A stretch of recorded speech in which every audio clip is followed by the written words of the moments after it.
Transportation for It's Your Call guests provided by Preferred Car and Limousine.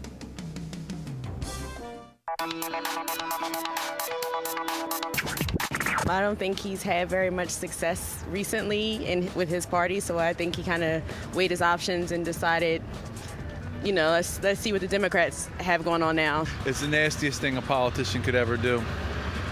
It's purely political, and I don't agree with it.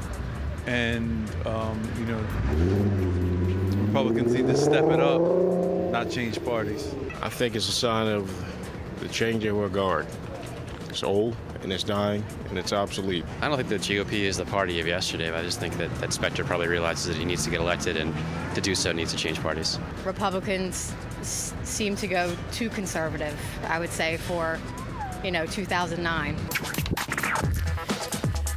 That's what people had to tell us in person when we asked about Arlen Specter's decision to leave the Republican Party. And I have to turn to Renee again and say, okay, that one gentleman he just said what a lot of people are thinking, that the GOP is old, it's dying, it's obsolete. What do you say to someone like that? They said that to the Democrats before. I mean, again, everybody has their lumps and bumps. We're having a lot of lumps and bumps right now. But we're working on it. We're going to pull together, and we're going to win, and do what we have to do, even though I did say we wanted Specter to win. Everybody knows I'm a Republican, staunch Republican. And the bottom line is we're going to work hard to keep that seat and do what we have to. Again, it really has energized us, whether you see it or not. I mean, groups of folks, minorities in particular, our new majority council folks are meeting in Pennsylvania, as we speak. As soon as we got that phone call about what was going to happen, people started to do what they needed to do. It was re-energized, and it gives people something to think about. What are we doing wrong, and what do we have to do differently? The first special election of 2009, which you thought would have been something for the Republicans to try to take back something, which was a House seat up in New York. And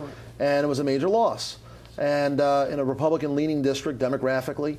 And so the Republican Party, I mean, they have nothing to show for right now. And that's the problem. There's no new ideas. They're against everything and for a whole lot of nothing. You can't do that to be successful as a party.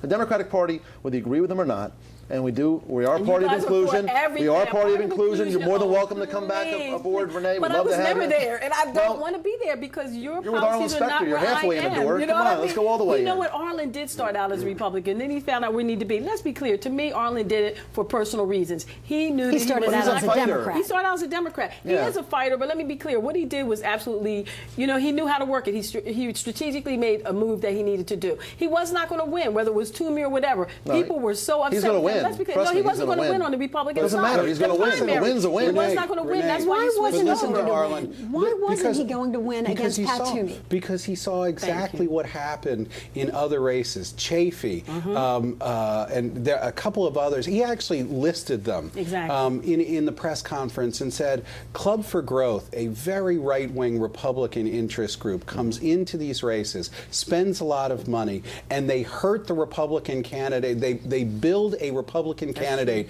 who is too conservative to win in the general election. And what was the soundbite out of Arlen Specter's press conference? I do not want the Republican primary voters to decide my fate. Because they are a too conservative a universe for Arlen Specter. All right, on that note, I'm going to go to the telephone lines and give one of our Facebook friends an opportunity to tell us what he thinks about the so-called Specter defection. Stephen, it's good to have you with us. It's your call. Hi, this is Steve Crockett. I'm the host of Democratic Talk Radio. And what is your opinion then about Arlen Specter joining the Democratic Party? Well, we welcome him to the party, but I don't think he should have a clear shot in the Democratic primary because at this point his views are not exactly the mainstream of the Democratic Party. He doesn't support the Employee Free Choice Act, and almost every Democrat in the state does. And, this is a seat that we were going to take anyway. So Arlen Specter benefits more by becoming a Democrat than the Democratic Party benefits.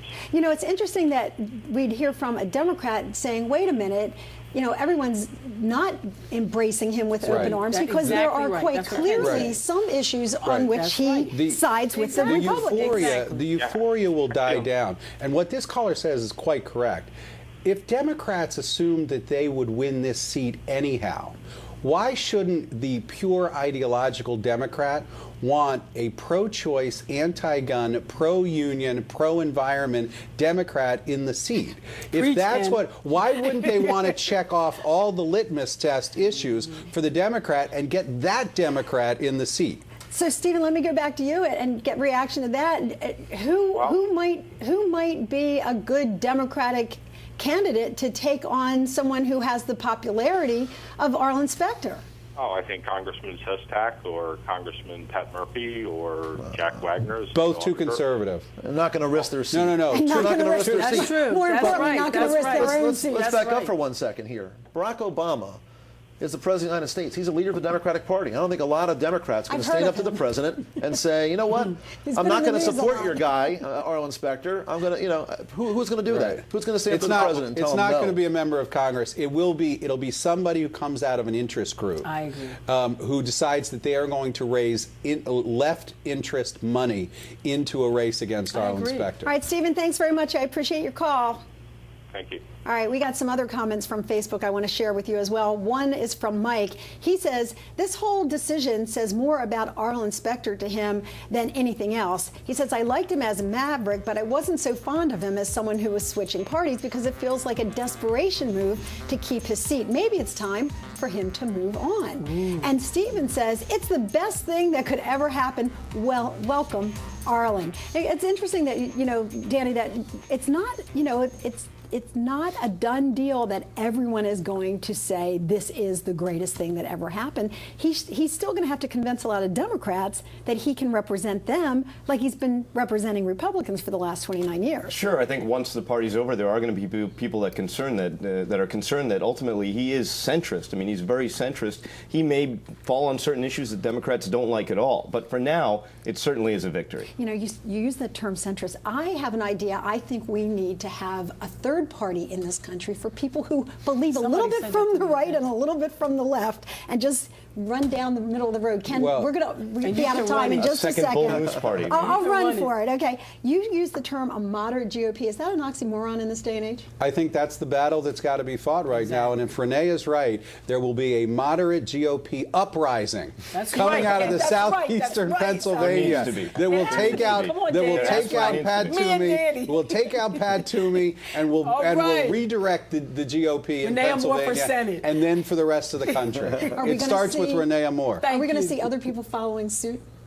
The Arlen Specter it's possible. The way that the Republican Party in Washington works right now is that if you have an idea that's different than their operation, their leadership, then you're an outcast.